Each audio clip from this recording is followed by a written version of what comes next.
প্রধানমন্ত্রী এবং আমাদের স্পোর্টসের যে প্রতিমন্ত্রী আমিনুল হক সাহেবের কথা শুনলেন, এখানে ক্লিয়ারলি বলা হয়েছে যে কোনো রকমের কোনো সিন্ডিকেট বা বৈষম্য থাকবে না। যারা যোগ্যতার পরে সামনের দিকে এগিয়ে যেতে পারবে তারা সব সুযোগ পাবে ইনশাল্লাহ। কোনো রকমের কোনো বৈষম্য হবে না, সিন্ডিকেট হবে না।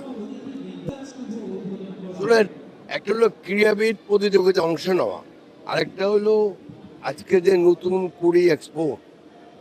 এই স্পোর্টসের উদ্দেশ্য হলো আমাদের ছোট ছোট ছেলে মেয়েদের নায়াসিনামাইড ও স্যালিসাইলিক সমৃদ্ধ লিলি ফেস ওয়াশ যা ফেসের ডেড স্কিন সেল দূর করে দেয় দ্বিগুণ ফাস্টার ব্রাইটেনিং।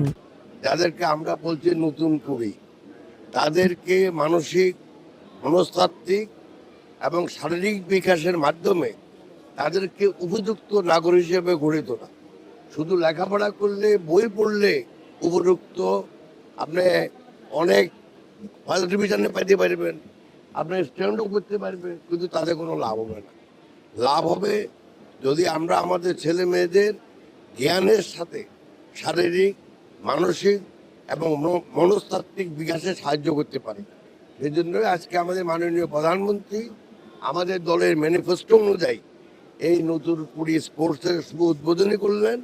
এখন থেকে প্রতিটি ইউনিয়ন, প্রতিটি পৌরসভার ওয়ার্ড, প্রত্যেক ছেলে মেয়ে কোনো না কোনোভাবে কোনো না কোনো স্পোর্টসে আমরা জড়িত করব, যাতে করে আমরা ভবিষ্যতে উপযুক্ত নাগরিক গড়ে তুলতে পারি।